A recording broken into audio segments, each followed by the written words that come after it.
Let's talk about 3 artists that I would see again in concert. If you saw my video last week, then you know who didn't make the list, but this week I'm flipping it around and we're going to be talking about some artists that I would see again. First up is Megan Patrick.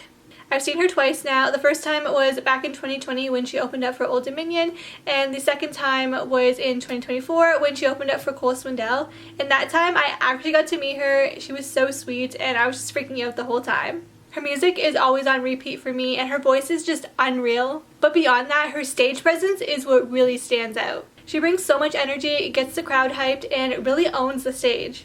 Every single time I've seen her, I've walked away feeling like that wasn't enough and like I needed more. I'm seriously hoping that one day she headlines her own tour because I will be there. If you have never seen Megan Patrick live before, I highly recommend it. You won't be disappointed. She radiates so much confidence and has like a bad beat energy on stage. It's everything. Next is Terry Clark. I grew up listening to her music on the radio, so seeing her live just felt extra special. I saw her live back in 2023 on her homecoming tour with Paul Brandt, and it was an acoustic show.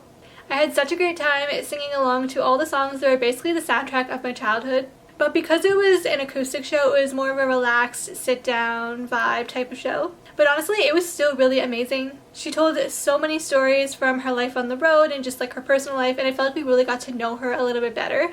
That being said, I definitely want to see her again when she has a tour with her full band, so I can just be standing up, singing, and dancing my heart out to all of Terry Clark's hits. If you're a 90s baby like me, seeing Terry Clark live is a must. You will not be disappointed. And lastly, Russell Dickerson. I saw him live back in 2019 when he opened for Thomas Rhett. At the time, he only had about like 4 or 5 songs out. Even then, he stood out so much to me. He brought the dance moves, had an incredible stage presence, and really knew how to get the crowd hyped. Since then, he's released so many hits and I've become a big fan. Seeing him now would be such a blast, especially singing Happened to Me at the top of my lungs with a crowd full of fans. And those are 3 artists that I would absolutely see again in concert. If you haven't seen my video of who I wouldn't see again in concert, go check that one out. And let me know in the comments who you would see again in concert. And also let me know if you want a part 2 because there are so many more artists that I could talk about that I would see again.